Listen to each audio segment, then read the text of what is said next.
साहस की ताकत short moral story in Hindi.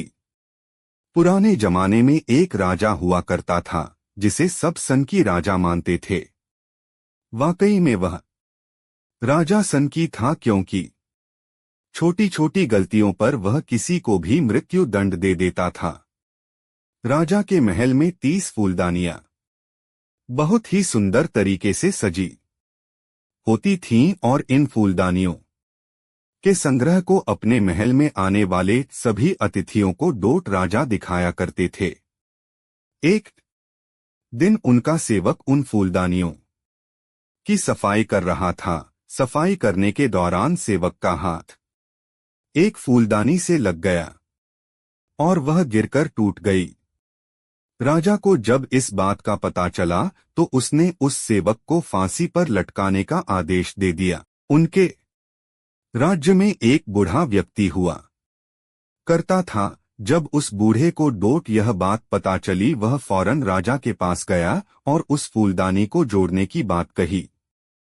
इस प्रकार वह बूढ़ा व्यक्ति फूलदानी रखे हुए स्थान पर पहुंचा।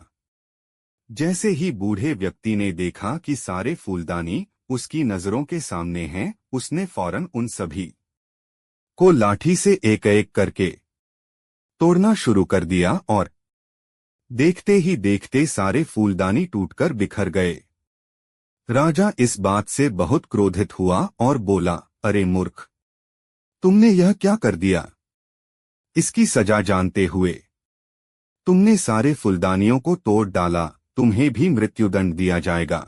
इस पर बूढ़े व्यक्ति ने दृढ़ता से जवाब दिया, महाराज, एक फूलदानी के पीछे आप किसी को मृत्युदंड दे देते हैं। यदि हर फूलदानी के बदले आप हर व्यक्ति को मृत्युदंड देंगे, भविष्य में 29 लोगों की जान जाने की संभावना थी, क्योंकि हर फूलदानी के पीछे एक व्यक्ति की जान जा सकती थी।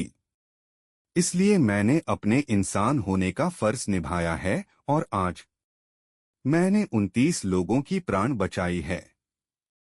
अब आप शौक से मुझे फांसी दे सकते हैं, मुझे किसी भी तरह का दुख नहीं होगा। बूढ़े व्यक्ति के साहस ने राजा की आंखें खोल दी। राजा को अपनी गलतियों का एहसास हो गया और उसने उस बूढ़े व्यक्ति व उस सेवक को माफ कर दिया और उनसे भी माफी मांगी। दोस्तों, जब हम साहस और निर्भीकता के साथ अपनी बात पर डटकर खड़े रहते हैं तो हम हर एक बुराई का अंत कर सकते हैं। इसके लिए जरूरी है हम साहसी बने। कुछ गलत होते देखें तो चुप न बैठें। साहस और चरित्र का मेल ही कामयाबी दिलाता है।